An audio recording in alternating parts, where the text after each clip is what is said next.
Hare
mic वर करा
भट्टावर माणसं येतात का भट्टावर येतील ना पाहून प्रयत्न करून येतात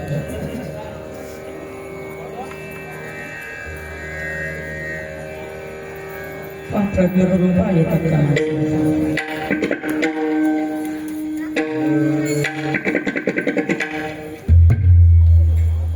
शब्द दिलेच नाही का नाव काय करावं माझे शब्द केले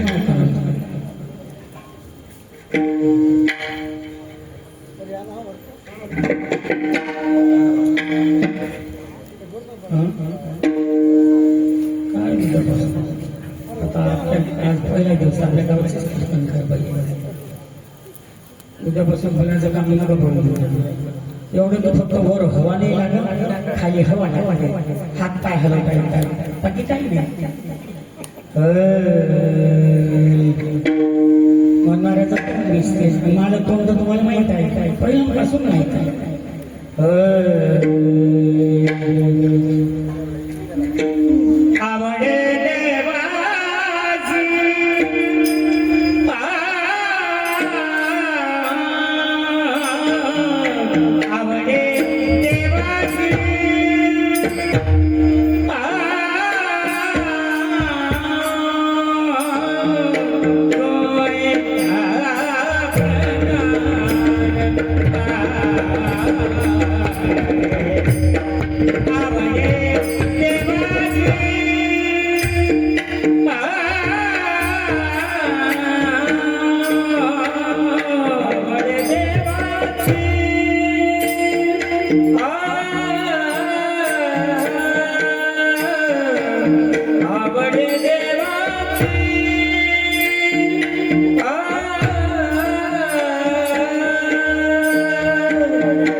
समागत्यतिष्ठं तमानन्दकन्दं परब्रह्मलिङ्गं भजे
जयांचे केली स्मरण होय सकळ विद्येचे अधिकरण तेचे बंधू श्री चरण श्री गुरुंचे ते नमस्कार आता विठ्ठला विठ्ठल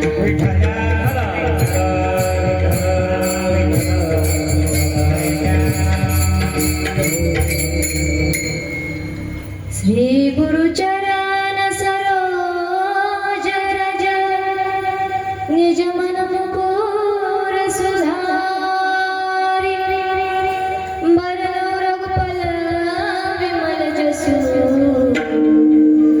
जोदायक फलचारी बुद्धिहीन तनु जानिके सुमिरो पवन बल बुद्धि विद्या देव हरु कलेश विकार चलो आओ जी पवन कुमार हमारे हरि कीर्तन चलो आओ जी पवन कुमार हमारे हरि कीर्तन में चलो आओ जी पवन कुमार हमारे हरि कीर्तन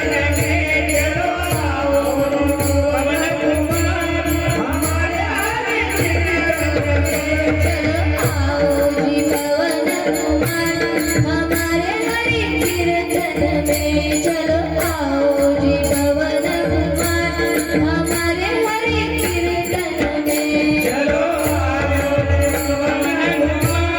हमारे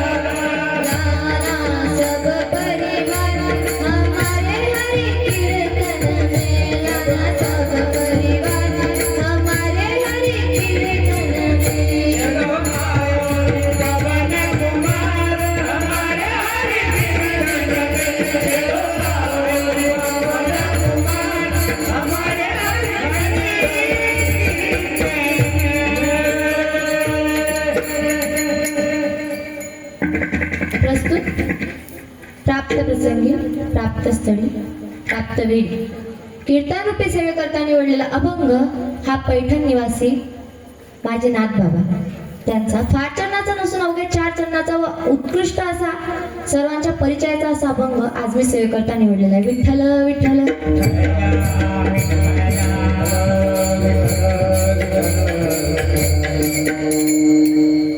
सेवेकडे वळण्यापूर्वी अल्पसा पर्याय द्यायचा तो म्हणजे असा का अखिल करुणालय गुरुनालय रुक्मिणी प्राण संजीवन जगधारक पंढरीचे परमात्मा ज्ञानियांचे राजे साधिकांचे मायबाप कैवल्य साम्राज्य तेजोनिधी असणारे अलंकापूर्ण असे माझे ज्ञानोबा आहे व तसेच सर्व देव देवता सर्वांच्या तसेच गजान महाराजच्या कृपेने सर्व विठ्ठला पांडुरंग परमात्म्याच्या कृपेने हा चालू असला एवढा मोठा भव्य दिव्य हा हरिनाम सप्ताह किती दिवस आहे?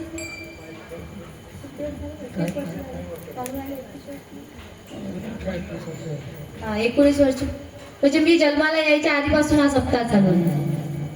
मी जन्माला यायच्या आधीपासून सप्ताह चालू आहे. आणि तर गायनास्थानी म्हणजे गायनासाठी लाभलेले माझे आद्य गुरुवर्य हरिभक्त पारायण गजान महाराज कोण विदर्भ गायन कोकिळा गजान महाराज कोण तसेच माझे गुरुवर्य स्थानी असलेले जेव्हा म्हणजे मला समजतही नव्हतं काही असं म्हणजे काहीच समजत नव्हतं त्यावेळेपासून मी त्यांना मृदुंग वाजवताना पाहते. त्यांच्या मृदुंगाच्या बोलावर अगदी सर्व नाचतात असं म्हणजे त्यांचे जे चेहऱ्याचे एक्सप्रेशन वगैरे सर्व मस्त एकदम वाजवतात. तेव्हापासून मी त्यांना वाटते असे असणारे माझे जगन्नाथ महाराज हाडोळे.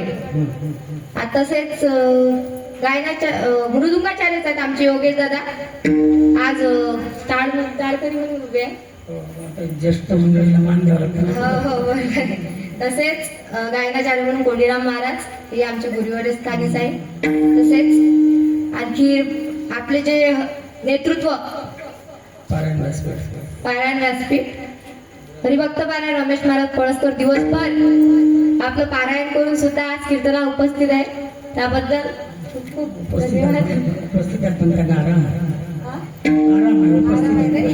आराम पण उपस्थित आहेत ना दिवसभर हे करू नये.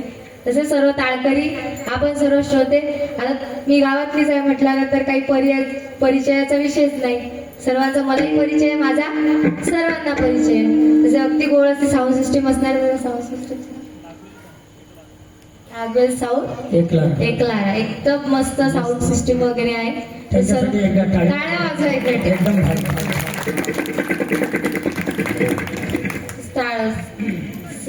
हा श्री गंधराज ज्ञानेश्वरी पारायण सोहळा हरिकीर्तन महोत्सव हा दरवर्षीप्रमाणे चालत आहे. आजची पहिली कीर्तनरूपी सेवा माझ्या वाटेला आली आहे त्याबद्दल मी माझे भाग्य समजते. आणि मी सर्वात आधी म्हणजे माफी मागते कारण की माझा आवाज थोडा बसलेला आहे आवाज नाही निघत आहे थोडा तर सांभाळून घ्यायचा. तुमचीच मुलगी आहे तर कीर्तन सुरू व्हायच्या अगोदर सांगते की माझा आवाज थोडा सांभाळून घ्यायचा बरं चुकलं काही सांभाळून घ्यायचा. विठ्ठल विठ्ठल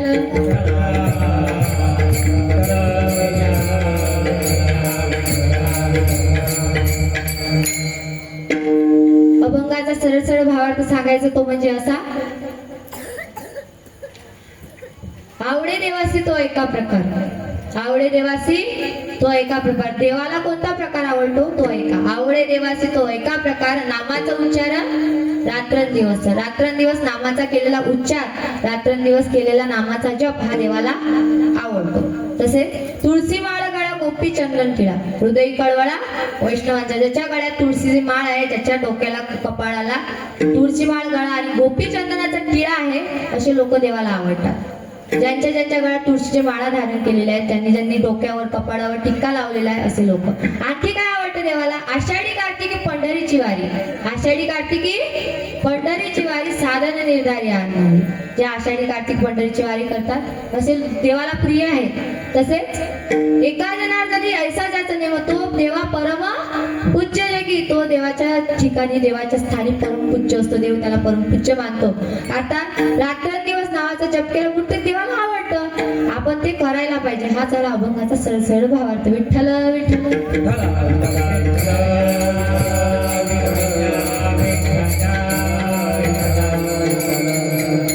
तसेच आज विशेष उपस्थिती ज्यांची आहे अशा असणाऱ्या गुरु भगिनी माझ्या गुरु भगिनी हरिभक्त पारायण आमच्या मालठाणकर ताई त्या उपस्थित आहेत व त्यांचे वडील आणि भाऊ सुद्धा उपस्थित आहे. त्यांच्यासाठी एक वेळ जोरदार टाळ्या वाजवा.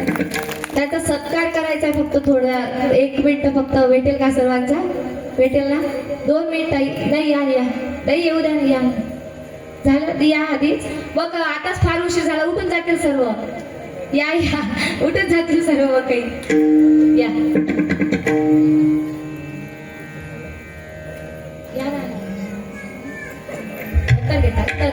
विठ्ठल विठ्ठल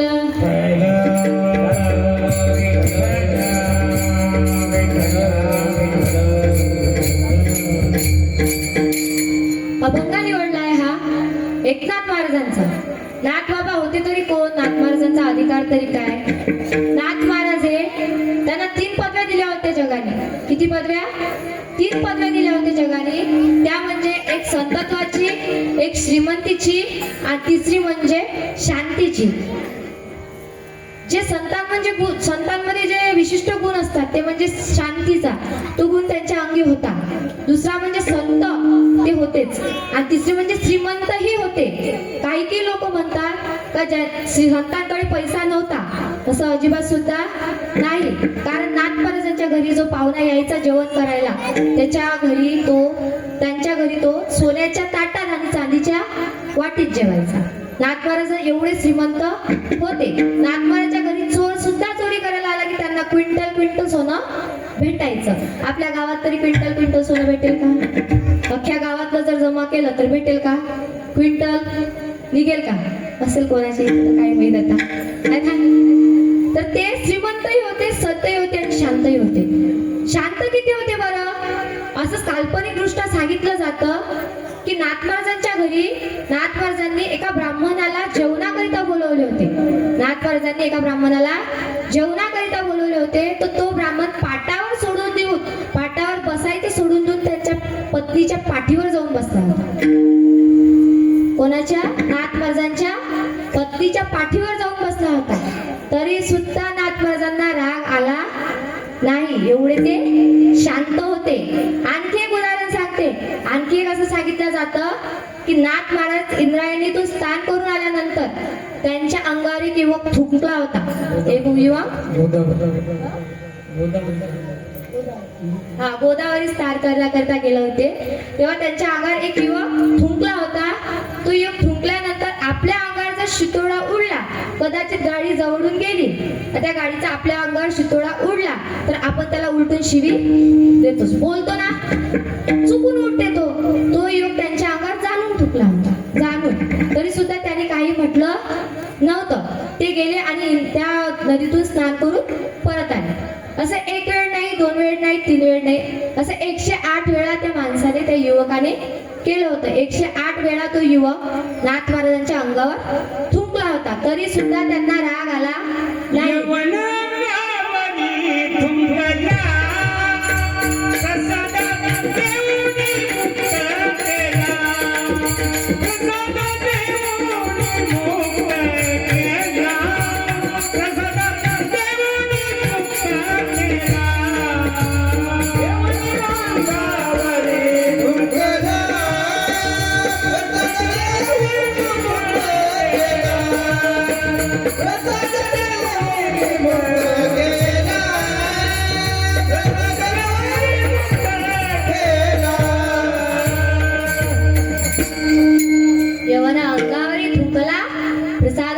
तृप्त केला. त्याने विचारला, कंटाळून गेला तो की काहो नाथ महाराज, मी तुमच्या अंगावर 108 वेळा थुंकलो तरी सुद्धा तुम्ही मला काही का नाही म्हटलं? मला काही का नाही म्हटलं? तो कंटाळून गेला. एवढ्या वेळ थुंकल्यानंतर यांनी आपल्यावर रागवायला पाहिजे होतं. यांना राग का बरं आला नाही? तेव्हा फार सुंदर उत्तर दिलं. कुणी? नाथ महाराजांनी. काय उत्तर दिलं असेल? आपण जर त्यांच्या जागी असतो तर इमानदारीने सांगा आपण काय केलं असतं? काय केलं असतं? आपण शिवीगाळ केली असती, हो की नाही? बोलत चला ना, हो की नाही? आवाज नाही आला, हो की नाही? प्रतिसादच नाही काही, हो की नाही? हो ना? माना नका हलू ना. त्यांच्या गावात काहीच फरक नाही राहणार. मग तर तेव्हा विचारल्यानंतर नाथमर्दांनी फार सुंदर उत्तर दिलं. ते उत्तर दिलं म्हणजे का तुम्ही माझ्या अंगावर थुंकले याचा मला अजिबात राग सुद्धा आला नाही, कारण तुमच्यामुळं माझं 108 वेळा झालेलं स्नान. 108 वेळा तसं स्नान केलं असतं का त्यांनी? तो थुंकला म्हणून हे परत जाऊन स्नान करून आले. किती वेळ थुंकला? 108 वेळा. किती वेळ स्नान झालं? 108 वेळा. आणि गोदावरी नदी स्नान करायचं पुण्य त्यांना लाभलंच ना. वरतून कशाचं पुण्य? का त्यांना रागवले नाही. एवढे ते शांत होते. कोण? नाथ महाराज. किती मोठे संत होते. त्यांच्या संतत्वाची कीर्ती एक चालला तर जगाच्या मालकाने त्यांच्या घरी कावडीने पाणी भरावं एवढा त्यांचा संतत्वाचा अधिकार होता. जगाच्या मालकाने, विश्वाच्या चालकाने त्यांच्या घरी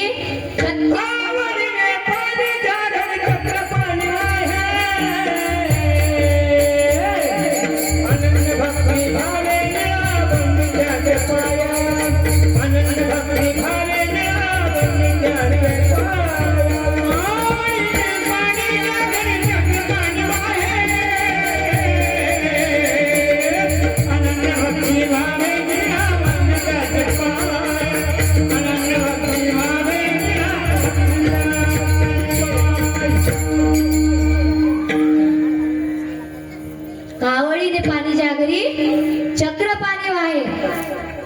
ओवाळू आरती माझ्या स्वामी एकनाथा म्हणून हे आरती आहे एकनाथ महाराजांची. तर 36 वर्ष कावडीने पाणी भरलं जगाच्या मालकाने. 1-2 वर्ष नाही, 1-2 महिने नाही, 1-2 दिवस नाही, 36 वर्ष आपल्या घरी आपण कामाला बाई ठेवली. काय ठेवली? बाई ठेवली कामाला. तिला महिन्याला पगार द्यावा लागतो ना, हो की नाही? बोलत नाही का? बोला ना. द्यावं लागते ना महिन्याला, पगार द्यावा लागते तिला. किती देतो आपण? तिचा पगार ठरवतो महिन्याने 2000, 3000, 1000 काय असो नसतो ते धुणं भांड्यानुसार तिचा पगार ठरतो. कामाला जी बाई ठेवली तिचा पगार ठरतो. मग आता तिचा जर 36 वर्षानं पगार धरला तर किती हिशोब होऊन राहिला? तो खूप जास्त होऊन राहिला. मग आता ते तर साधारण शिपाई आहे. तिला जे देवाने बनवलं तो देव अख्ख्या जगाचा मालक त्याने 36 वर्ष नाथमहाराजांच्या घरी कावडीने पाणी भरलं. काय मोबदला दिला असेल नाथमहाराजांनी त्यांना? काय दिला असेल नेमका की त्यांच्या घरी पाणी भरावं त्यांनी?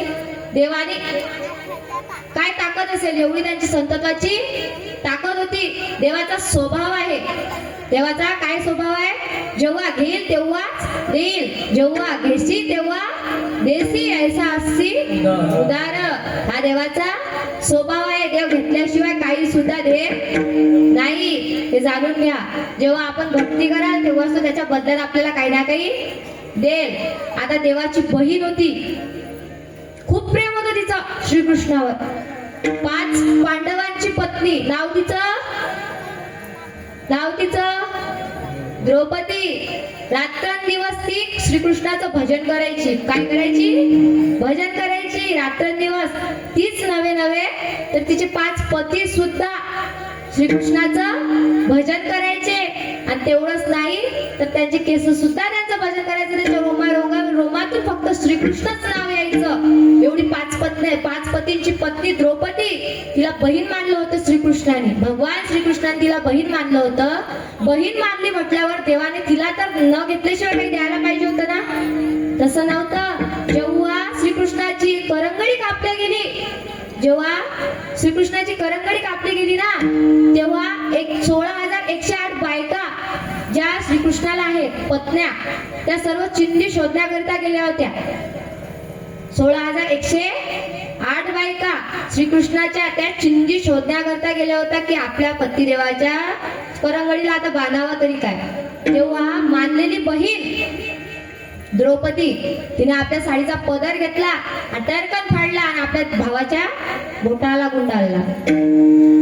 तेव्हा श्रीकृष्णांसोबत उद्धवजी होते. कोण होते? उद्धवजी. उद्धवजी म्हणाले की द्रौपदी ताई, तुम्हाला शास्त्र माहिती नाही का? द्रौपदी ताई, तुम्हाला शास्त्र माहित नाही का की शास्त्रात सांगितलं आहे की बाईने आपल्या डोक्याचा पदर खाली पडू द्यायचा नसतो. डोक्याचा पदर तुम्ही आता पदर घेतले का? डोक्याचा पदर म्हणतात सौभाग्यवती स्त्रीने डोक्याचा पदर खाली पडू द्यायचा नसतो. डोक्यावरनं पदर काढून त्याच्याकडनं चिंधी फाडायची नसते. तुम्ही का बरं फाडली? काय सांगू उद्धवजी? कोण म्हणाल्या? द्रौपदताई म्हणाल्या काय सांगू उद्धवजी, या देवाच्या समोर आलं ना मला काही भानच राहत नाही. देवासमोर आल्यानंतर मला भानच राहत नाही, काय करू? तेव्हा श्रीकृष्णाने परीक्षा पाहिली आपल्या बहीणची की आता समोर काय बोलते आपली बहीण, आपण म्हणून पहा. तर श्रीकृष्ण म्हणाला हो द्रौपदताई. श्रीकृष्ण म्हणाले हो द्रौपदताई, तुम्ही साडी फाळायला नको होती, एवढी मागा मोलाची तुमची साडी आहे, ही फाळायला नको होती. परीक्षा पाहत होते देव. तेव्हा द्रौपदीताईने जे उत्तर दिलं ते होतं यदि काम आहे आपके, यदि काम है आपके तो काढ़ दूं न सको, यदि काम आए आपके तो काढ़ दूं न सको. ये तो साधारण से धागे, ये तो रेशम के धागे, ना दुल्हा के बागे ना दुल्हन के जोड़े. साधारण से धागे आहेत हे कापडाचे वस्त्राचे माझ्या, की मी हे तुम्हाला बोटाला गुंडाळून दिले. जर काम पडलं तर आम्ही आमच्या अंगातल्या नसा काढू आणि तुमच्या बोटाला गुंडाळू. एवढी तयारी होती त्यांची, एवढं प्रेम होतं भगवान श्रीकृष्णावर द्रौपदताईचं. तरी सुद्धा श्रीकृष्णाने जेव्हा त्यांच्या बोटाला करंगडीला जेव्हा ते चिंधी घेतली, तेव्हा जेव्हा द्रौपदीचं चिरहरण झालं तेव्हा साड्या दिल्या होत्या. दिल्या होत्या की दिल्या होत्या? बघितलं का तुम्ही? बघितलं ना? मग बोला ना. दिल्या होत्या ना साड्या? चिंधी वाढल्यानंतरच साड्या पुरवल्या. देवाच्या करंगडीतूनच साड्या आलेल्या आहेत. फोटो वगैरे टीव्हीत वगैरे पाहिलं असेल ना तुम्ही, इथूनच साड्या आहेत त्या. पाहिल्यात ना? बोलत चला ना जरा. पाहिल्यात ना? तर जेव्हा घेशी तेव्हा देशी, ऐसा हास्य उदार हा देवाचा स्वभावच आहे.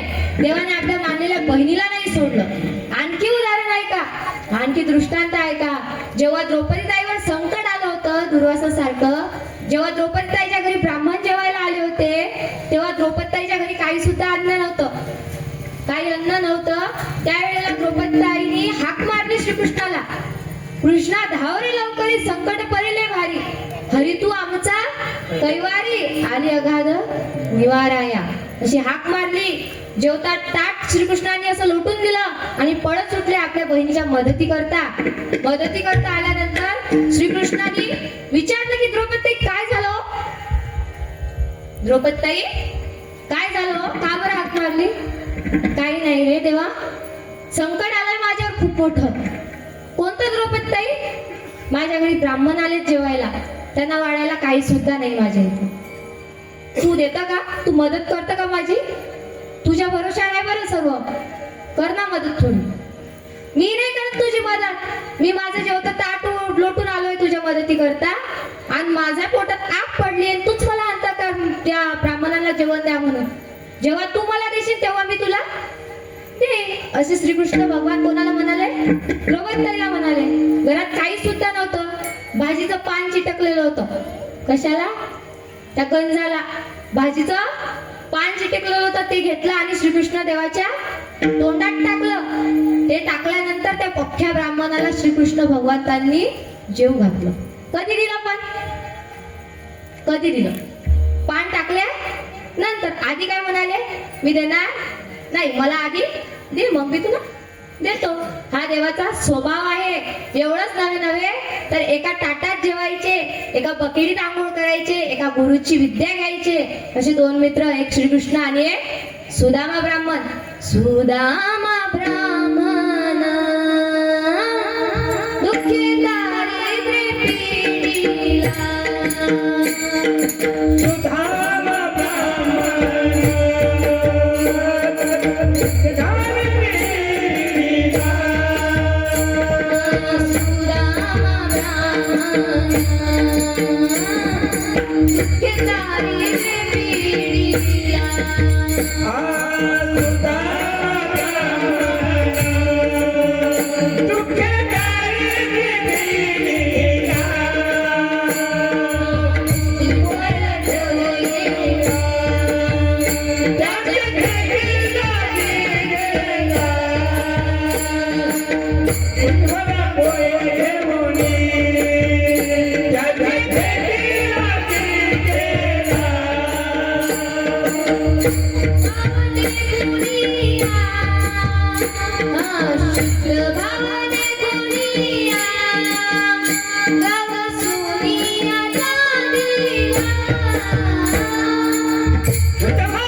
मुष्टीभर पोहे घेऊन या त्याची भेटी लागी गेला.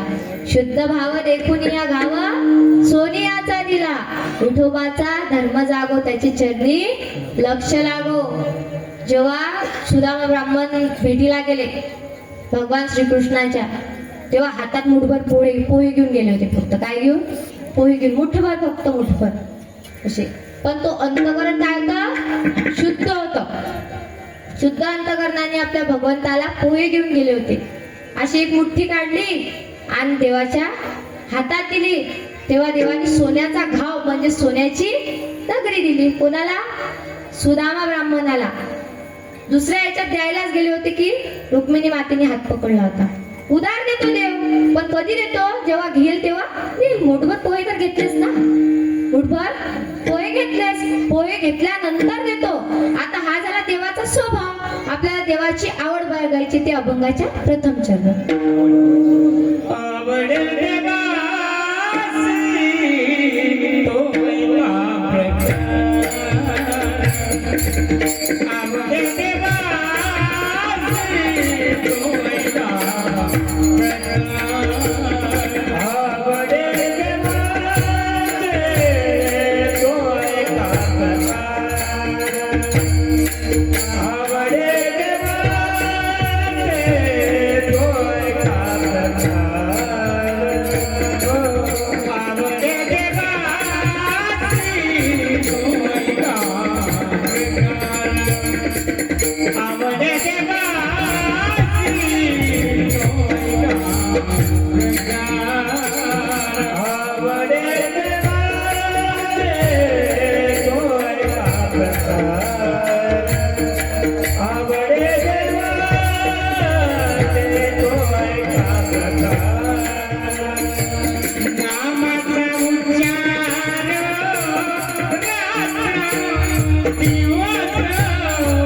नामाचा उच्चार रात्र दिवस. तुळशी माळ गाळा तुळशी माळ गाळा नामाचा उच्चार नामाचा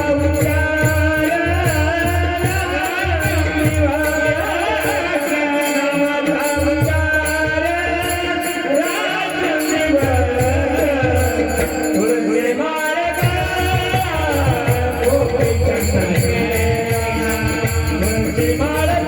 गाळा तुळशी माळ असा देवाचा स्वभाव. आता अभंगाच्या प्रथम चरणात आपल्याला सांगायचंय का? आवडे देवासी तो एका प्रकार. काय आवडतं देवाला? आता देवाला देवाची आवड बघायच्या अगोदर आपल्याला जीवाची आवड बघावी लागेल. जीवाची आवड झाल्यानंतर आपल्याला संतांची आवड बघावी लागेल, आणि संतांची आवड झाल्यानंतर देवाची आवड बघावी लागेल ना. तर आधी आपण जीवाची आवड बघू. जीवाला काय आवडतं? आता प्रत्येकाची आवड ही वेगवेगळी आहे. प्रत्येकाची आवड वेगवेगळी आहे. घरातल्या घरातच प्रत्येकाची आवड वेगवेगळी आहे. मग गावात म्हटल्यानंतर सर्वांची आवड वेगवेगळी असणार आहे. मग आता आवड वेगवेगळी म्हटल्यानंतर आपल्याला आधी लहान लेकराची आवड बघायची. लहान लेकराचं कसं असते माहिती का? लहान लेकर असं एखादं जर बाळ असलं 3 वर्षाचं 3.5 वर्षाचं जर बाळ असलं, ते गोंडच असतं, तर आपल्याला त्याचा लाड करा वाटते ना? करा वाटते की नाही? असं वाटतं त्याला जवळ बोलावं आणि त्याचा लाड करा. आता त्याला जर बोलायचं म्हटलं तर त्याला पहिला 1 रुपया दाखवावं लागते, नाही तर मग चॉकलेट दाखवावं लागते. चॉकलेट दाखवावं लागते, काही ना काही दाखवावं लागते. मग ते आपल्या जवळ येतं आणि लाड करू देतं. हा कोणाचा स्वभाव झाला? ते लेकराचा. त्याला काय आवडतं? चॉकलेट आवडतं. तर लेकरांना काय आवडतं? आणखी तर आहे का, लेकराला थोड्या करायला खूप आवडतं. आवडतात ना? लेकर शांत राहतात का बरं? राहतात का? नाही राहत. तर 5 वर्षांनी खूप मोठे झाले तरी शांत राहत नाही. राहतात का? नाही. तर त्यांचा स्वभाव आहे, त्यांची आवड आहे खोड्या करणं. आमचे एक महाराज आहेत, त्या महाराजांचं नाव नाही सांगत मी, आणि ते महाराज कुठे गेले हे नाही सांगत, फक्त दृष्टांत सांगते. दृष्टांत आहे का? मन लावून आहे का बरं? 5G. काय 5G कळायला? 5G जरा. तर मग आमचे महाराज गेले एका ठिकाणी कीर्तनाला. एकादशीचं त्यांचं कीर्तन होतं. एकादशीच्या कीर्तनाला गेल्यानंतर त्यांचं कीर्तन अगदी वेळेत आणि एकदम मस्त असं सोडलं गेलं. कीर्तन सोडल्यानंतर गावातले सरपंच आले आणि म्हणाले, तर चालता गाव आमच्या घरी महाराज चहा घ्यायला, तुमचं रिकामं असेल. आता महाराजांचं कसं असतं, कीर्तन झालं की चालले. तर सरपंच म्हणाले, का चालता गाव बुवा आमच्या घरी चहा घ्यायला. महाराज म्हणाले, ठीक आहे चला ना. सरपंचांच्या घरी गेले महाराज, चहा घ्यायला गेले आणि जरा तसा पाय टाकला आतमध्ये. पाय टाकल्यानंतर असे सोफ्यावर येऊन बसले. सोफ्यावर येऊन बसले, सरपंच असे बाजूला बसले. सरपंच खुर्चीवर बसले आणि महाराज सोफ्यावर बसले. तिकडून आलं त्यांचं एक काट्ट. त्याला मुलगा म्हणू नाही, काट्टच म्हणाव, कारण माहितीये का ते खूप खोळकर होतं म्हणून काट्ट म्हटलं बरं. ते आलं आणि त्या सोफ्यावर तणकन असं बसलं, असं तणकन बसलं. कसं महाराज, असं तणकन. महाराज झोपले, असं बसलं, तणकन बसलं आणि महाराज असे तणकन वळवून लागले. तेवढं जोरात ते बसला आणि असे तणकन महाराज वरते. खूप वेळ बंद खालीच आले देखते, चिटकलं रे खाली, पण आले खाली. आल्यानंतर त्यांच्याकडे पिशवी होती. कीर्तन झाल्यानंतर पाकिट वगैरे भेटलं, नारळ होतं, शॉल होतं, पाकिट होतं आणि ती पिशवी बाजूला ठेवली. ते पोरग बसलं आणि लागलं पिशवी घुसकायला त्यांची, असं तसं. त्यांना नारळ घ्यावं की नाही खेळायला, खेळावं त्याची सगळं कॅच वगैरे, शॉल घ्यावं, साडी गुंडाला त्याची. हा त्यानं पाकिट घेतलं. शाही नव्हतं ते पोरग, पाकिट घेतलं तर पाकिटातले पैसे मोजायला लागलं ते. महाराज म्हणाले, कोरोनाचा टाइम होता, आताच निघून गेला. कोरोनाचा टाइम झाल्यानंतर पहिलंच कीर्तन आहे, यानं एवढं तरी मला घरी नेऊ द्यायला पाहिजे. महाराजांनी राहिले त्याला चिंकोळा घेतला. महाराजांनी त्याला का चिंकोळा घेतला, त्याला खूप काय केलं, बाजूला जाऊन बसलं. ते खोळकर होतं, ते तसं बसर येणार होतं का त्यांना, म्हणजे ते त्यांना काही हे करू देत होतं का. त्यांनी चिंकोळा घेतला, ते बाजूला झालं आणि असं पाहू लागलं महाराजांकडे, असं वटारू डोळे. त्याचं म्हणणं होतं का बदला लेकर होऊंगा छोडूंगा नाही, असं त्याचं म्हणणं होतं. असं डोळे वटारू पाहायला लागलं महाराजाला. महाराज म्हणले, काय बघते लेकाचं, काय करते काय माहिती आता, है ना. महाराजही आता जुन्या काळचे महाराज कसे होते माहिती का, अशी दाढी वगैरे असायची, मिशी वगैरे असायची त्यांना. आता जे नाही, आधी असायच्या अशा मोठ्या डाळ्या असायच्या. ते बसलं आणि जवळ येऊन बसलं आणि परत त्या महाराजांच्या मिशी संग खेळू लागलं. असं मोठ्या विषय आहेत, खेळू लागलं. मग आता ती केस ओढल्यानंतर डोळ्यातून पाणी येतं, त्या महाराजांना त्रास होऊ लागला त्या गोष्टीचा. ते तोडल्यानंतर पाणी तर येणारच ना. ते म्हणाले, तर सांगा ना या लेकराला, माझी मिशी ओढतोय, माझी दाढी ओढतोय, मला त्रास होतोय, खेळू द्या महाराज, त्याला झोका खेळायची सवय. त्याचे बाबा का म्हणाले, खेळू द्या महाराज, त्याला झोका खेळायची सवय. आता त्या महाराजांच्या दाढ्या मिशा का झोका होत्या का. त्याचे म्हणजे त्या मुलाचे बाबाही म्हणते, खेळू द्या महाराज, ते झोका खेळायची सवय आहे. मग ते महाराज म्हणून काय म्हणणार, ते बाजूला झालं खेळता. आता मन भरलं त्याचं, खेळता बाजूला झालं. ते झाल्यानंतर चहा आला. ते महाराज म्हणत देवच पावला चहा आला, नाहीतर हे लेकरून मला सुकानं पसू देत नव्हतं. चहा आला, महाराजांनी तो कपातला चहा बशीत टाकला आणि बशीशी तोंडाला आलं. तिकडून त्यानं तोंड झालं, तोंड आलं इकडून, असं इकडून यायचं तोंड, तिकडून त्याचं तोंड. थंडीचे दिवस होते, मस्त अशी गाळ थंडी पडली होती. त्या पोराची सर्दी होती, पिकेल खूप पिकेल होती ते चहाची बाप नेमकं. आता ते महाराज म्हणले, बाळा तू दुसऱ्या ह्याच्यात घे. नाही महाराज, मला तुमच्याच सोबत चहा प्यायचा आहे. नाही ना, तू दुसऱ्या ह्याच्यात घे ना. नाही ना, मला तुमच्याच सोबत चहा प्यायचा. बरं एक काम कर, मी पेत नाही, तू ही बशी घे. नाही ना महाराज, तुमच्याच सोबत चहा प्यायचा आहे मला. बोलता नेमकी ते वाफ गेली त्याच्या नाकात. आता त्यांनी नाकात वाफ गेल्यानंतर केला, अवघा रंग एक झाला. महाराजांनी बशी घेतली आणि दडकं आपटली. चहा म्हणत राहू द्या आता चहा. ते सरपंच म्हणाल दुसरा बोलवतो. नाही चहाची काही गरज नाही, बसतो मी शांत. पाणी असेल तर आणा, एक आणखी ग्लास पितो. पाणी पिलं आणि ते महाराज म्हणाले, का हो सरपंच बुवा, हे सोन्यासारखं लेकरू कोणाचं आहे बरं. सरपंच बुवा म्हणाले, माझंच आहे. बरं एकच आहे का. नाही हो महाराज, तुमच्या पुण्य ना दोन आहेत. बरं मग एक इथं आहे तर एक कुठं आहे. बाहेर तुमच्या बुटात पाणी टाकतो. इथं होतं ते महाराजची खोड्या करत होतं, दुसरं कुठं होतं, बाहेर बुटात पाणी टाकत होतं. एवढी खोडकट लेकरं असतात. सांगायचं एवढंच की लेकराला काय आवडतं, खोड्या करायला आवडतात. विठ्ठल विठ्ठल.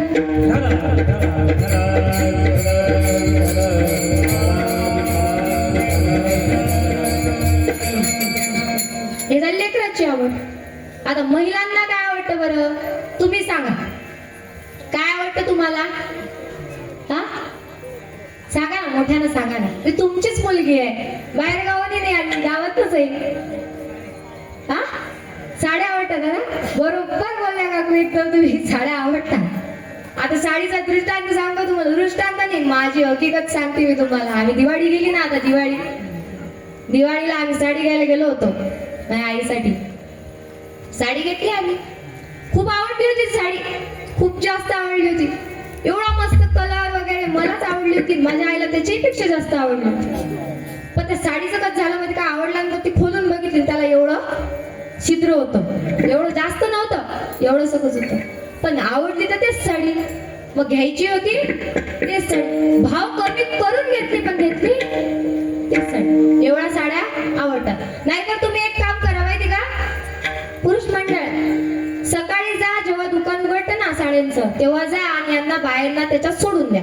तुम्ही जेवले का उपाशी घरी, त्यांना काही करायचं नसतं. त्या कॉल सुद्धा करून बघत नाहीत का जेवले का तुम्ही, का उपाशी, का झोपले. त्या दुकान, ते साडीचं दुकान बंद झाल्यानंतरच घरी येते. आवडलं दुसरं काही नाही, हे झाली की ते झाली की ते, त्यांचं मनच भरत नाही. हे का अशातून कलर टाका, अशातून कलर आहे का अशातून डिझाईन टाका, मग म्हणजे यांना त्याच्यात काही ना काही खोट काढायची असते. साडीपेक्षाही जास्त आवडते ते म्हणजे सोनं आवडतं. सोनं बायांना खूप जास्त सोनं आवडतं. व्याजानं पैसे काढतील पण सोनं करा, मला 1 ग्रॅम तरी करा. अशी जी बाई होती, त्या बाईला संक्रांतीला नथ पाहिजे होती घेऊन. काय पाहिजे होती? नथ घेऊन पाहिजे होती. ते बाई म्हणाली का या संक्रांतला मला नथ घेऊन द्या. तिच्या पतीला म्हणाली अशी, तिच्या पती आता घरचे पुरे होते ते नथ करायची म्हटल्यावर, का ग तुला मागच्याच तर संक्रांतला दिली मी नथ करून. अहो ती जरा छोटीच पडली, आता मला मोठी करायची. गाडा माहिती का तुम्हाला? गाडा का आजी, गाडा माहिती का तुम्हाला? गाडा जुन्या लोकांना माहिती गाडा. इकडे मराठवाड्यात ओळखतात गाडा म्हटलं की, ते जे असते ना असं पूर्ण गोल वरली असते, जे मोठीची मोठी असते, त्याला गाडा म्हणतात. नथ गाडा हे प्रकार झाले. तर तिला नथ पाहिजे होती करून. तो म्हणाला का ग तुला मागच्याच तर 30 दिली करून, आता कशाला पाहिजे? ती जरा छोटीच झाली, आता मला मोठी पाहिजे. बरं ठीक आहे, आपला कापूस येवच एवढा आपण, मी तुला नथ करून देतो. घरच्या घरी कापूस वेच नव्हते आणि नथ त्यातून अर्ध्या पैशाची होईल. तिच्याकडून सर्व कापूस वेचून घेतला आणि तिला नथ आणली. ती सकाळच्या 4-5 दिवस अगोदर आणली ती नथ. हिनं घालून पाहिली, आरशात पाऊल पागली, मी कशी दिसते. तिकडून पाहू लागली, मी कशी दिसते. स्वतः बडबड चालू तिची, मी कशी दिसते. करता का तुम्ही असं? करतात. साडी घातल्यानंतर 4 जणीला दाखवता तुम्ही, 4 नाही 10 जणीला दाखवता तुम्ही. पाना माझ्या भावाला साडी दिली, पाना माझ्या यांनी साडी आणली म्हणतोच आपण, दाखवतो ना. 4 जणीला दाखवतो, 10 जणीला दाखवतो, आवड असते ती. मग आता त्या बाईने नथ आणली 4 दिवस अगोदर, आणि 4 दिवस टाइम होता, त्या ती सक्रातला तिने घेतली आणि ते डब्यात ठेवून दिली. आला ती सक्रातचा सण. ती सक्रातच्या सणाच्या अगोदरच्या दिवशी तिने बाया जमा केल्या वेटाळ्यातल्या. चला ना काकू आमच्या घरी चहा प्यायला, चहा फार सुंदर बनवते, छान बनवते, चला ना आमच्या घरी चहा प्यायला. त्यांनाही वाटलं ही एवढी कंजूस आणि आपल्याला चहा करायला प्यायला कशी का बोलवते. आश्चर्य वाटलं त्यांना, पण गेल्यावर समजायचं होतं काय होतं. तर गेल्या त्या, चला ना ताई माझ्या घरी चहा प्यायला. असं करत तिने संध्याकाळच्या वेळेला सर्व बाया जमा केल्या, सर्व महिला मंडळ जमा केला आणि विचारू लागली. ती नथ घातली आणि विचारू लागली, का ग आते मी कशी दिसते? अगं बाई तू देवी सारखीच दिसते. दुसऱ्या म्हणलं, का ग ताई तू कशी दिसते? अगं बाई खूप सुंदर दिसते. म्हणायला त्यांनी म्हटलं कुठपर्यंत? चहा घेपर्यंत. चहा घेतला आणि उंबरठ्याच्या बाहेर पाऊल टाकलं. भुताळ दिसते म्हणत ती भुताळ. तो चेहरा झाला एवढासा, नथ झाली एवढी मोठी. दिसेल का ते चांगलं? दिसेल का छान? त्याने चहा पिण्यापुरतं म्हटलं. तिनं ते नथ घेतली आणि परत डब्यात ठेवून दिली. सकाळ उगवली. सकाळ झाल्यानंतर तिने आपला साज शृंगार केला. आमच्या संतांच्या भाषेत सांगायचं गेलं तर, दोरल्या पुत्र पैजन कमरेला कंबर पट्टा, दोरल्या पुत्र नेसले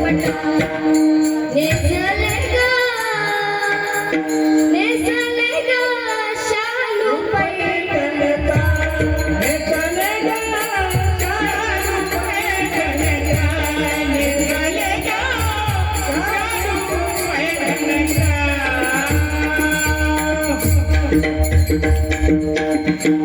असे त्यांनी श्वास शृंगार केला. तोडल्या घातल्या, पैजण घातलं, बांगड्या घातल्या, शालू नेसला, सर्वच केलं. आणि नेमकी नथ घालायची राहिली. कुठं ठेवली ते दिसेस ना. पूर्ण घर डोक्यावर घेतलं. अहो माझी नथ दिसत नाही ना, अहो माझी नथ दिसत नाही ना, असं करू करू पूर्ण घर डोक्यावर घेतलं. तिची नथच सापडली. तिला आठवण नव्हती.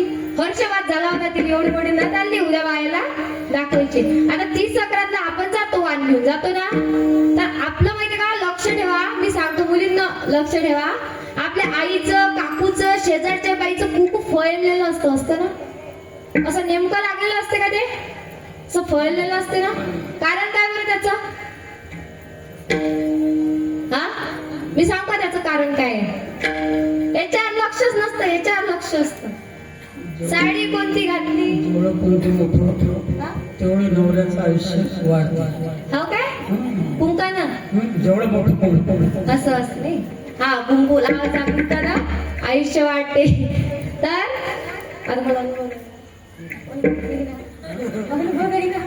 अनुभव तर सांगितलं असतं. बरोबर. हा, तर लावत जाते. पण तर त्या बायांचं कुंकू फळलेलं असतं, तसं मधोमध नसतं लागलेलं.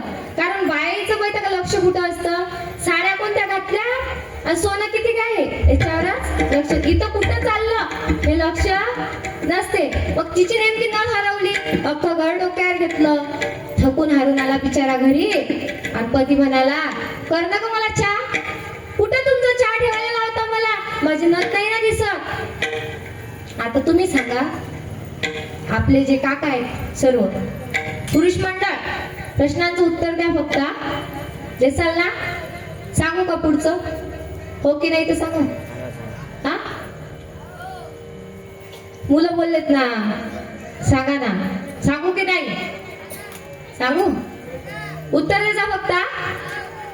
आता माणूस किती जरी थकलेला असला, किती जरी थकून कामावर आला आणि जेवायला बसला, बाईचं काही ना काही घरानं वा वा वा टाळ्या आला. ते जरी उत्तर देऊन राहिले बा, तुम्ही बोलत ना. किती जरी थकून आला तरी काही ना काही घरानं असते. मला साडीच नाही घेतली, मला सोनच नाही, मला माहेरीत जायचंय, माझं असंच झालं, माझा तसंच झालं, काही ना काही असते की नाही. हो की नाही सांगा. तुमचं लग्न झालं का रे, हा हो हो करता. अनुभव आहे का तुम्हाला. त्याचं माहीत टुमणं लावत असेल ना बापाला.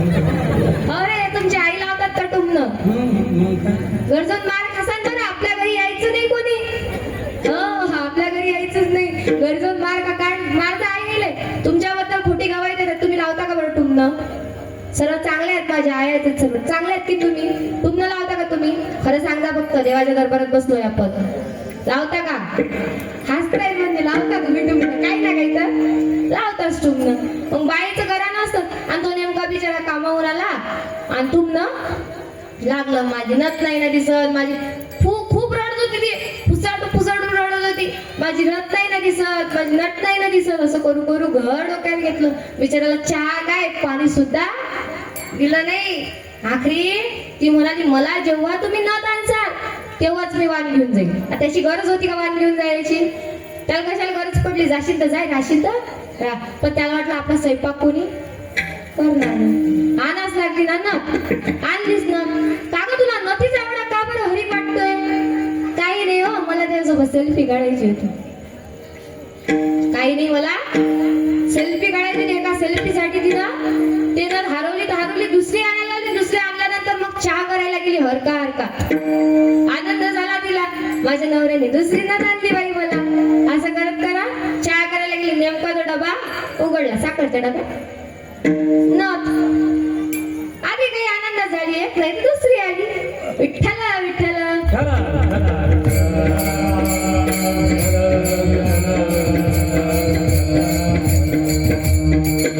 झाली महिलांची आवड अशीच आहे ना. बरोबर सांगितली ना? चुकलं का काही? साड्या आणि सोनं. लेकरांची आवड सांगितली पुढे. आता कुणाची राहिली बरं? पुरुष मंडळांची. पुरुष मंडळांची काय आवड आहे? पैसा. पैसा असला तर तुम्हाला पोच दिल लेकराला वागवतील ना ते. पैसा पाहिजे. आता मी शिबिरात आहे बरं, इथं वारीला आजच घरी आली. शिबिरात माहितीये का, मी एका मुलाला विचारलं, रडत होता खूप घरी जायसाठी. म्हटलं का रे, का बरं रडतो तू? घरी जाऊन काय करतो? काही नाही म्हणे, मी टीव्ही पाहतो. म्हटलं थांब, मी मोबाईल लावून देतो, इथंच तू इथंच राहा. नाही म्हणे, मला इथं राहायचंच नाही. म्हटलं का रे, तू समोर जाऊन शिक्षणाला गेला कुठं, तर असंच रडशील का? कुठंच जात नाही म्हणे मी. म्हटलं का बरं रे, काही करायचं नाही का? नाही म्हणे, काहीच करायचं नाही. म्हटलं का बरं? तुझं लग्न झाल्यावर मग तिला काय खाऊ घालशील? काही नाही म्हणे, मी लग्नच नाही करत. दुसरा का म्हणला माहिती का, तो शांतच, मी काहीच नाही रडतच होता. दुसरा का म्हणते त्याच्या बाजूचा माहिती का, तो म्हणते तो वांगे खाऊ घाल, वांगे. म्हटलं चांगले का? त्याला पैसा नसला तर वांगे कुठून खाऊ घालीन तो? म्हणजे खरी परिस्थिती आहे. पैसा असला तर वांगे येतील काय? येतील का? नाही, पैसा कमावाच लागतो. आमचे संत फार सुंदर भाषेत सांगतात, संपत्ती कमवावी पण कशी? जोडून या धन, जोडून या धन मोठा मायवार, जोडून या धन मोठा मायवार, जोडून या धन मोठा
समजतं त्यातलं माहिती का. खूप खूप भारी जातं बरं, म्हणाल खूप जास्त. तर आवाज त्यानंच गेला बरं, तिथं गायन करू करू चांगला गेला. ते महाराज म्हणून म्हण बाईवर, बाई चालली वर. आवाजच गेला ना खाली, बाई चालली वर.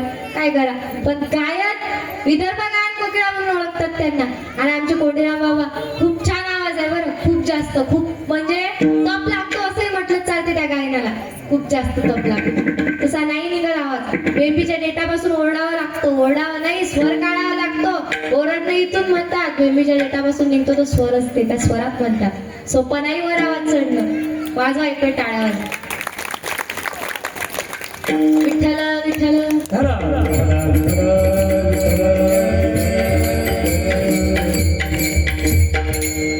आता लेकरांची आवड खोड्या, महिलांची आवड साड्या आणि सोनं, आणि पुरुषांची आवड पैसा. संत सांगतात उत्तम म्हणजे संपत्ती कमावी पण कशी? उत्तम व्यवहार, जोडून या धना उत्तम व्यवहार, उत्तम पद्धतीने कमवावी. माणसाला माहिती का, सर्व माहिती असतं, पण माणूस तरी सुद्धा पैशाच्या मागे धावतोच. आता माणसाचं कसं आहे माहिती का, लग्न होतं, जन्म होतं खाटावर, लग्न होतं पाटावर, तेरा होतं घाटावर, तरी आयुष्यभर लक्ष फक्त नटावर. हे खरं आहे की नाही? जन्म कुठं होता माणसाचा?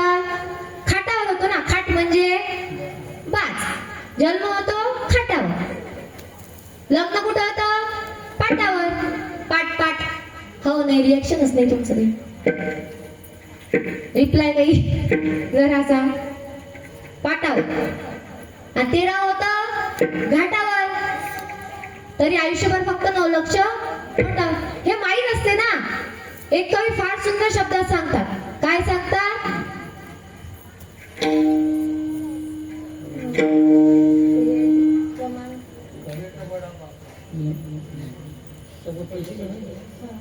सब पैसे भाई भाई,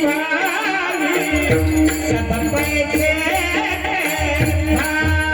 भाई, सब पैसे भाई भाई, सब पैसे भाई.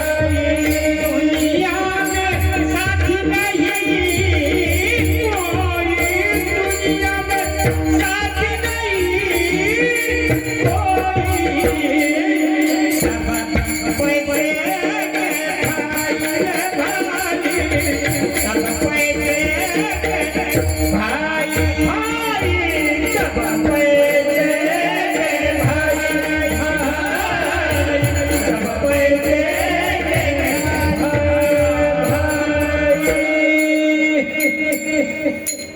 माणूस आयुष्यभर नोटाच्या मागे पडतो.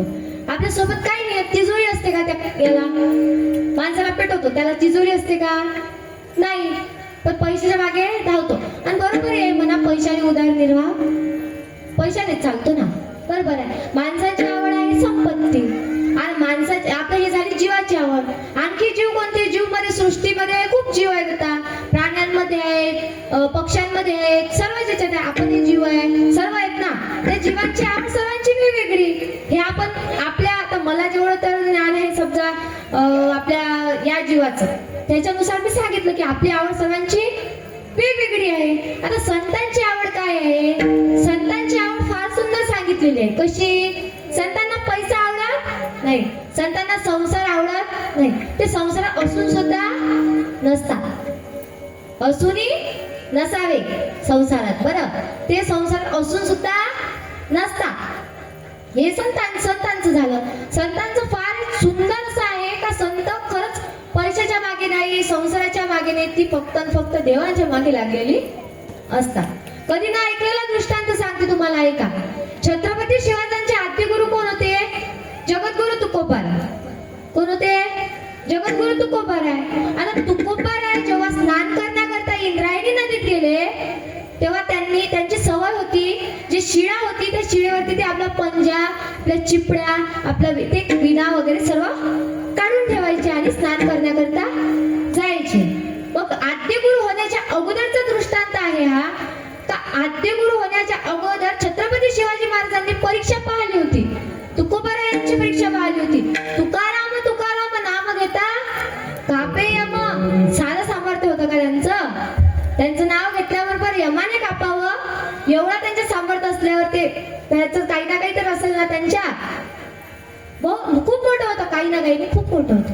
तर परीक्षा पाहण्याकरता छत्रपती शिवाजी महाराजांनी तो नजराणा पाठवला होता, तो मोहरा पाठवला होता सोन्याच्या, आणि ते पंजा काढला होता. तिचे सामान आपलं ते काढून, वस्त्र वगैरे काढून ठेवले होते. त्याच्यावरची शिवाजी महाराजांनी त्या मोहरा ठेवल्या. जेव्हा इंद्रायणी तुकोबार स्नान करायला गेले होते, स्नान करून वापस आले, तेव्हा त्यांना त्या इंद्रायणीच्या काठी त्या शिळेवरती ते मोहरा ठेवलेल्या दिसल्या. त्यांनी त्या बघितल्या आणि अशाच हळूच बाजूला सरकवल्या. आपला पंजा घातला, आपले विणा घेतला, आपले चिपड्या घेतला आणि आपले भजन करत निघाले. त्यांनी त्या मोहरा घेतल्या का? नाही. हे लपून सर्व छत्रपती शिवाजी महाराज पाहत होते की या युगातला साधू इतकाही चांगला नसेल, असं छत्रपती महाराजांची मान्यता होती. पण ते त्यांचं चुकीचं ठरलं त्यावेळेला. त्यांनी ते मोहरा बाजूला केल्या आणि तुकोबार चालते झाले, तेव्हा जी दगडाची शिळा असते ना, शिळा दगडाची, त्या दगडाच्या शिळेला वाचा फुटली होती.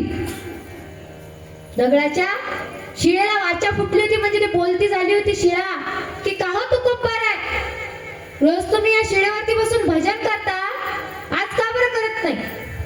असा प्रश्न कोणी विचारला होता? त्या दगडाच्या शिळेने विचारला होता. कोणाला? जगद्गुरु तुकोबारायांना. तेव्हा तुकोबारा काय म्हणाले माहिती का? तुकोबारा म्हणाले, माते रोज जर मी तुझ्यावरती बसून भजन करत असेल, या भजनाचा तुझ्यात जर काही प्रभाव पडत नसेल, तरी सुद्धा या मोहरा जर याच्यावर कोणी आणून ठेवत असेल, तर माझा इथे भजन करून काही सुद्धा अर्थ नाही, असं जगद्गुरु तुकोबारा म्हणले होते. तेव्हा त्या शिळेला वाचा फुटली होती. वाचा फुटली होती. संतांचा अधिकार फार जगद्गुरु तुकोबारायांनी शिळेला वाचा फोडली होती. ज्ञानोबारायांनी रेड्यामुखी वेद बोलविला होता. रेड्यामुखी रेड्यामुखी वेद बोलविला, गर्व तुझ्या हरविला, शांती रूपी जगातला ज्ञानोबा माझा, शांती रूपी जगातला ज्ञानोबा माझा. रेड्यामुखी वेद बोलविला, गर्व तुझ्या हरविला, निरूपी जगातला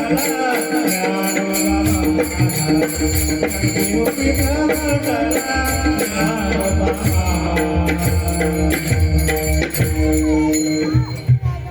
तर ज्ञानोबारायांनी रेड्यामुखी वेद बोलवला होता. नाथ महाराजांना कुत्र्यात देव दिसला होता. नामदेव महाराजांना कुत्र्यात देव दिसला होता. कसं आहे माहिती का, त्यांनी माणसात देव शोधला. देवात देव शोधला नाही. देवात देव असतोच, पण माणसात देव शोधला होता.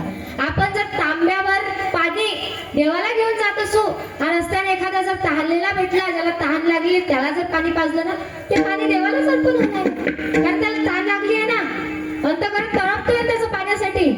त्या महादेवाला आपण चढवतो ना, ते पाणी जर या माणसाला दिलं रस्त्याने, आणखी एक लोटा भरून आणायचा आणि देवाला चढवायचा. तर त्यांनी देवात देव नाही तर माणसात देव शोधला. ते संताला पैशाचा मोह होता. कोणीतरी तुकोबारायाकडे स्त्री पाठवली होती. स्त्री तुकोबारायांकडे ती नृत्य करू लागली. तेव्हा तुकोबारायांनी म्हटलं, जाई व तू माये न करी साय असं, आम्ही विष्णुदास तैसे नव्हे. बाईचाही मोह नव्हता, पैशाचाही मोह नव्हता, संतांना संसाराचाही मोह नव्हता. ती झाली संतांची आवड. आणि आता आपल्याला देवाची आवड बघायची आहे. ती देवाची आवड अभंगाच्या द्वितीय चरण. तुळशी माळा गोपी चंदन टिळा, तुळसी माळा गोपी चंदन टिळा, तुळसी माळा गोपी चंदन टिळा, तुळसी माळा गोपी चंदन टिळा.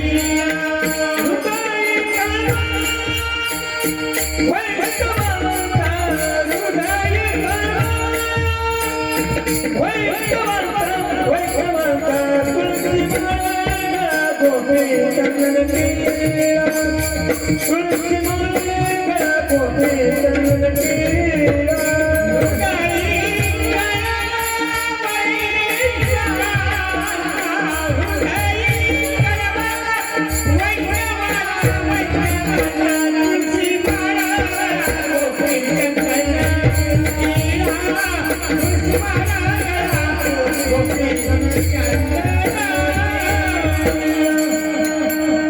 अभंगाच्या द्वितीय चरणात नाथमहाराज सांगतात, देवाला तुळशीची माळ आवडते गळ्यात आणि कपाळाला गोपीचंदन टिळा आवडतो.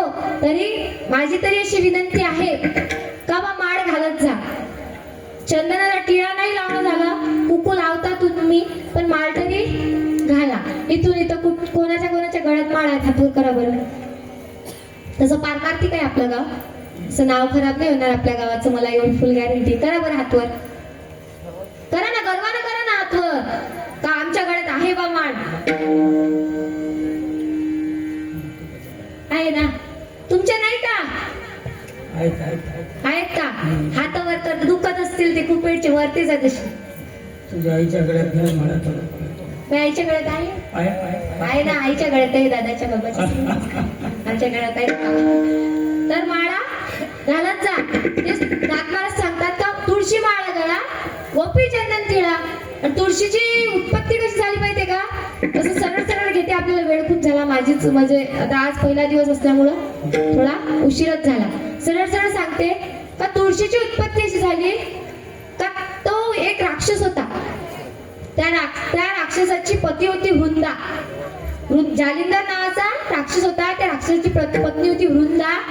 त्या वृंदेचं पवित्रता एवढं होतं का त्या राक्षसाला कोणी नष्टच करू शकत नव्हतं. तिच्या पवित्रतेत एवढी ताकद होती, म्हणजे पतीच्या सोबत पवित्र राहण्यात, पत्नीच्या पवित्रतेत एवढी ताकद असते की तिच्या पतीच्या केसाला कोणाचा धक्का सुद्धा लागू शकत नाही. हे पवित्रतेत ताकद आहे. तिच्यात ताकद होती. तर त्या असुराला मारण्याकरिता विष्णुदेवाने युक्ती सोचली होती. विष्णुदेवाने जालिंदराचं रूप घेतलं होतं. होता आणि तिचं पवित्रता भंग केला होता. तेव्हा जेव्हा त्या वृद्धाला माहित पडलं की आपला पतिव्रता भंग केलाय, तेव्हा तिने शाप दिला होता विष्णुदेवाला. त्याचा शालिग्राम झाला. काय झाला? शालिग्राम झाला. तेव्हा विष्णुदेवाची पत्नी आली होती आणि म्हणाली होती, त्या म्हणाल्या की माझ्या पतीला याच्यातून मुक्त करा. तेव्हा त्यांना तो मुक्त केला, पण स्वतःला तिथंच स्वतःला हे करून घेतलं होतं, दृश्य करून घेतलं होतं. तेव्हा त्या ठिकाणी जे झाड निर्माण झालं त्याचं नाव तुळशी पडलं. आणि तुळशीला सर्वात जास्त मान्यता आहे. माणूस मेल्यानंतर तोंडात काय टाकता? तुळशी पान टाकता. आपण देवाला पान दाखवतो, त्याच्यात काय टाकता? तुळशीचं पान टाक. तुळशीच्या पाण्यात आपला आवाज दिवस बसला, तुळशीच्या पानाचा काढा. तुळशीच्या पानाचं खूप जास्त महत्व आहे. डोळा फडफड केला की आपण तुळशीचं पान लावतो. जर तुळशीची निर्मिती झाली, कुठून झाली? जालिंदराची पत्नी वृंदा, तिच्यापासून झाली. आणि गोपीचंदनाची सुरुवात झाली. गोपिका होत्या ज्या श्रीकृष्ण देवाच्या भक्तीत मगन असायच्या. त्या वृंदावनाला जाता जाता तिथं एक असा सरोवर लागतो. त्या सरोवराची माती घ्या, अशी नाकाला लावा.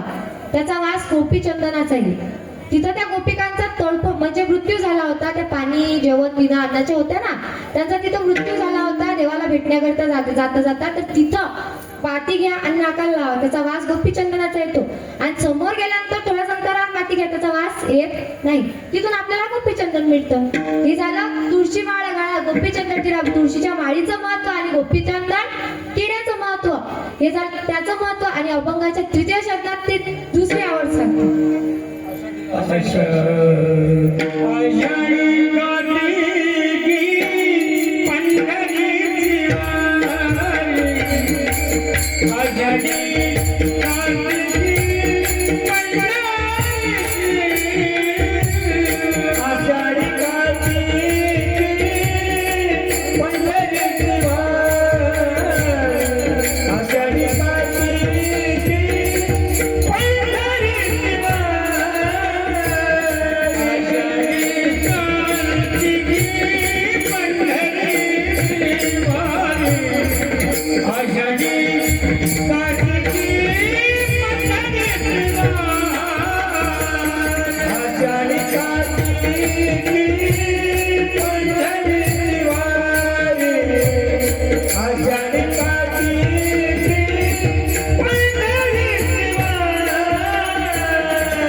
आषाढी कार्तिकी पंढरीची वारी साधन निर्धारी आन नाही. आषाढी कार्तिकीला पंढरीची वारी करा. ते पांडुरंग परमात्म्याला आवडतं, देवाला आवडतं.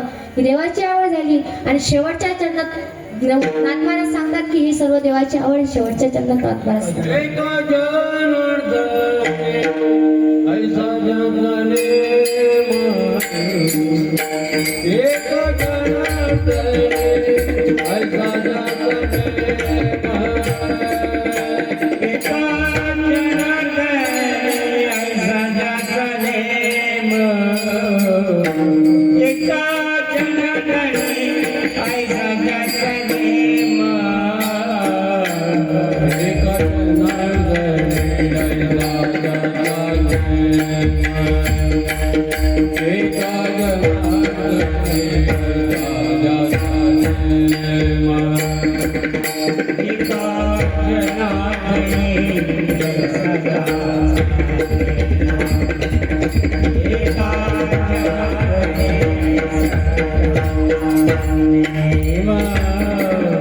तो देवा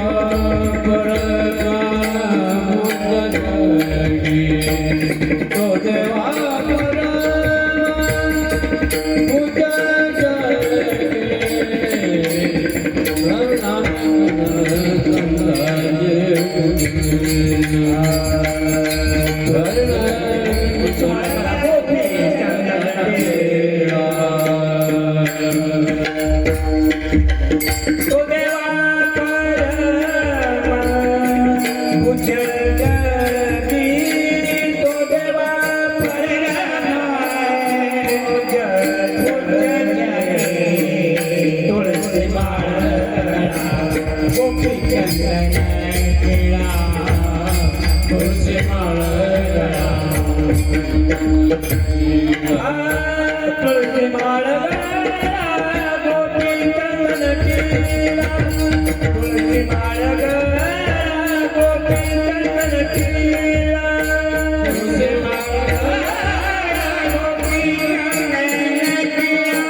तुळशी माळ गोपी चंदन टिळा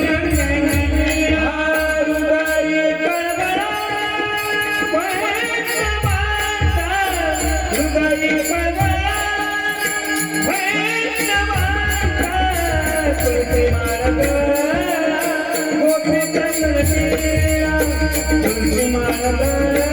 कळवळा हृदय कळवळा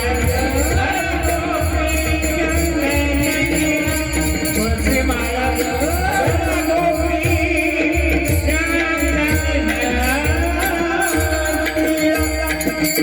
टिळा नाथमार्ग अभंगाच्या शेवटच्या चरणात सांगतात असा त्याचा नियम आहे जो नेमाने करतो काय करतो तुळशी माळ गळा गोपीचंदन टिळा ज्याच्या गळ्यात तुळशीची माळ आहे ज्याच्या डोक्याला गोपीचंदन टिळा आहे आणि जो पंढरीची वारी करतो आषाढी कार्तिक पंढरीची वारी साधन निर्धारी आनंद नाही हे सर्व देवाला आवडतं हेच नाथमार्ग अभंगाच्या शेवटच्या चरणात सांगतात आता ज्यांना ज्यांना हात आहेत की नाही त्याचे हात वर करा बरोबर असे लांब करा लांब ज्यांना ज्यांना दिले ते करा ज्यांना नसतील दिले ते राहू दिलेच चालते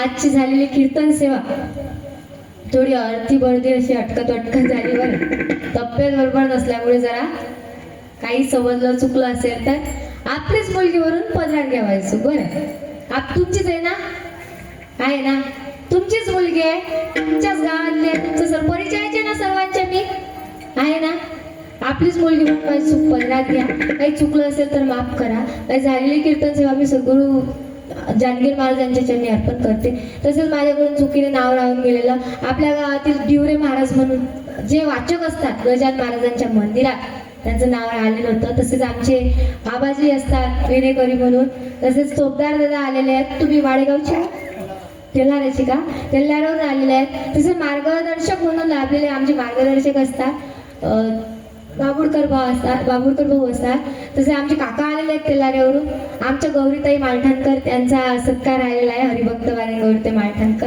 याचा 2 मिनिटाचा सत्कार होईल तोपर्यंत फक्त 2 मिनिटं बसा फक्त या ताई या ज्ञानदेव सर्वांनी 2 मिनिट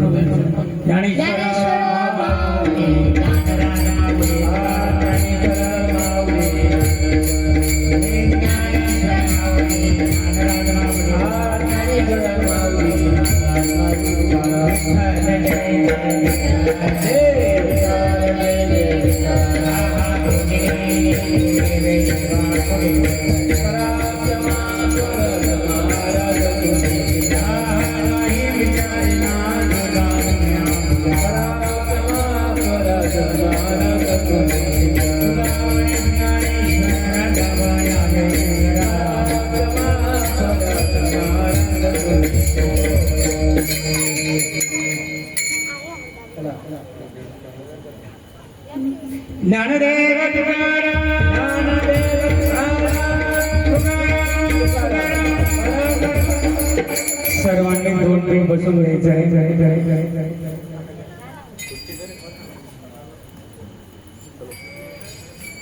हॅलो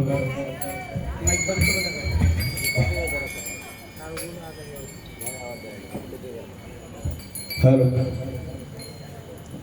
सुरू असलेला या ठिकाणी अखंड हरिनाम सप्ताह सर्व भक्तगणांच्या सहकार्याने यावर्षी 23व्या वर्षातील हा 2005 साली महाराज हा सप्ताह सुरू झाला होता.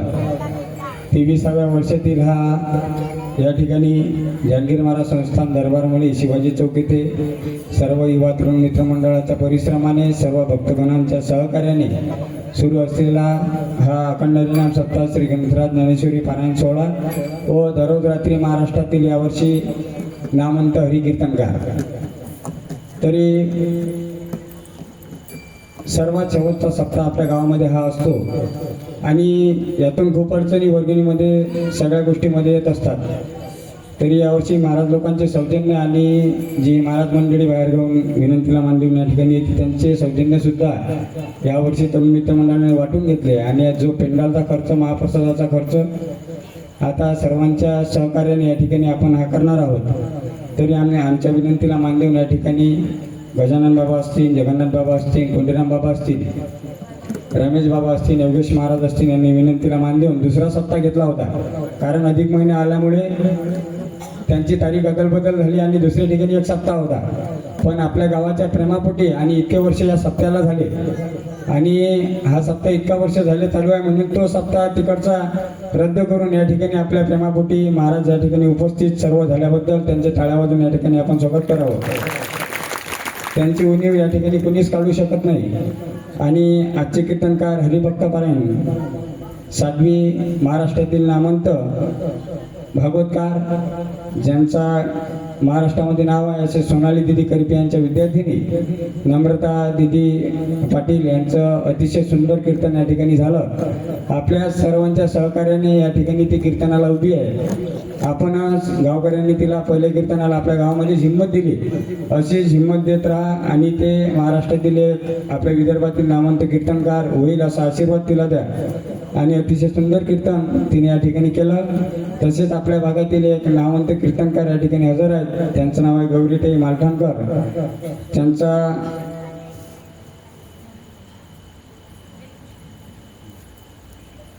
सुरुवातही या ठिकाणी झाली होती नम्रता दिदीची कीर्तनाची आणि सत्यामध्ये सुद्धा यावर्षी हरिकीर्तन आहे.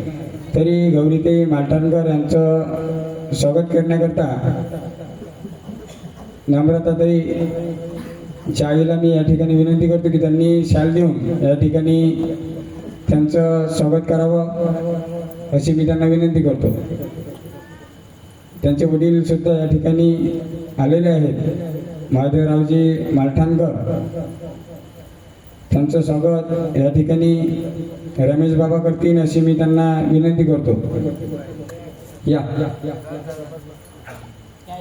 आजचे ज्यांचे सौजन्य असे आमचे निलेश सर श्रीरामजी घाटोळ त्यांनी एक फोन लावल्यानंतर या ठिकाणी त्यांनी सौजन्य दिलं आणि ते त्यांना दवाखान्याचं काम असल्यामुळे आताच निघून गेले. त्यांनी या ठिकाणी त्यांचं सौजन्य आणून दिलं.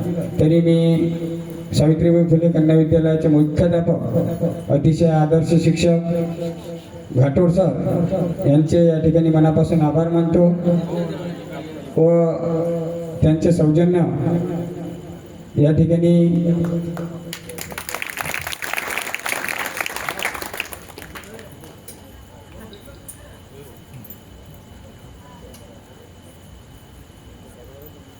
गजानन बाबाच्या हस्ते या ठिकाणी घाटोळ सरांचं मानधन नम्रताला आपण द्यावं. नम्रता गजानन बाबा या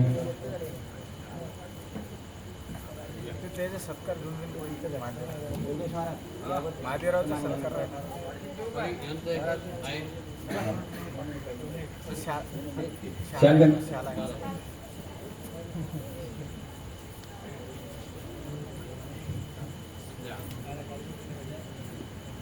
आजचा पहिला दिवस असल्यामुळे या ठिकाणी कीर्तनाला उशीर झाला. पण उद्यापासून या ठिकाणी वेळेवर कीर्तन होईल व सर्व नियोजन या ठिकाणी वेळेवर होईल. गावावर विठ्ठल श्री ज्ञानदेव तुकाराम. उद्याचे हरिकीर्तनकार महाराष्ट्रातील नामवंत हरिकीर्तनकार हरिओमजी महाराज वाकोळे. तरी नम्रता दिदीचं मानधन देऊन घाटोळ सरांचं या ठिकाणी मानधन गजानन बाबा नम्रताला देत आहेत. गावावर विठ्ठल श्री ज्ञानदेव तुकाराम. तरी महाराष्ट्रातील नामवंत हरिकीर्तनकार हरिओमजी महाराज वाकोळे सकरामपूरकर यांचं अतिशय सुंदर कीर्तन या ठिकाणी 8:30 ते 10:30 होणार आहे. तरी सर्व वैभक्तांनी याची नोंद घ्यावी. तसे जे वाचक मंडळी या ठिकाणी असेल त्यांना विनंती आहे की 7 ते 9 किंवा 10 या ठिकाणी वेळ केला तर उन्हामुळे चालेल का? उन्हाच्या ना 7 ते 10 वेळ केला पारायणाचा तर वाचक मंडळीला या ठिकाणी चालेल का? महाराजांची विनंती आहे.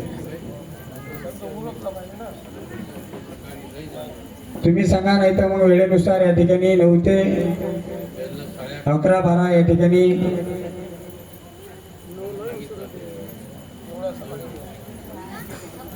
ठीक आहे, जाऊ द्या. 9 ते 11 या ठिकाणी माऊलीचं पारायण होईल. दुपारचे सत्र सुद्धा या ठिकाणी होईल व दररोज रात्री या ठिकाणी हरिकीर्तन हरिपाठ कथा या ठिकाणी सर्व कार्यक्रम होतील.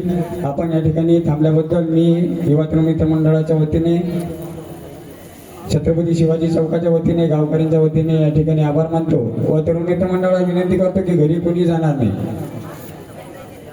या ठिकाणी उद्याचं नियोजन करायचं आहे, घरी कोणी जाणार नाही ही विनंती करतो.